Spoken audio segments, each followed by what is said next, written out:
When I arrived, and for many years after that, there was a very strict rule against possession and imbibing alcohol. When I was the dean, that fell under my jurisdiction. So it was not unusual on a Saturday night for me to step over and go through the dorms to make sure everything was all right. One Saturday night, I came to a little frame house that stood where Holland House later stood. It was called the Carlton House. It was a ghetto. About 17 men lived in it. It wasn't fit for a living, but they stayed there. So I go in, and they've got a full-fledged drinking party going on. And here's the dean. I got their attention. That's an understatement. I got their attention. And I said, every one of you who's drinking, get your stuff and go home. You are now suspended from this institution. And don't you bother to come by my office.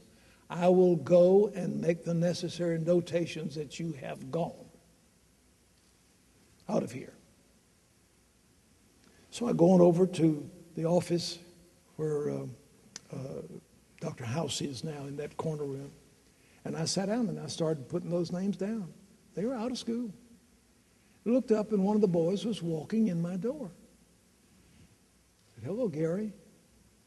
He said, Dean, I was not drinking. I said, well, that's no problem then. If you're not drinking, you don't have to go home. I told the boys who were drinking to go home. And if you're not drinking, you don't have to go home. Said, thank you very much. And he went on back. Case closed. Several years later, when I was in the president's office, I got a handwritten letter from that boy. Dear Dean Danieley, I lied to you.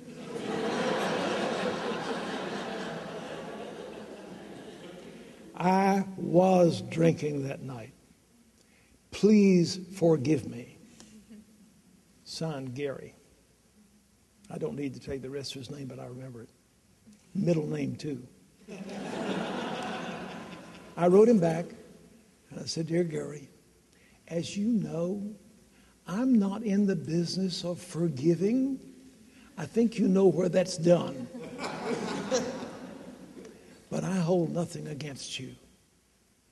I thought about it so many times, how much he had been pained over the years, that years later he felt constrained to write that letter and to admit that he lied to me.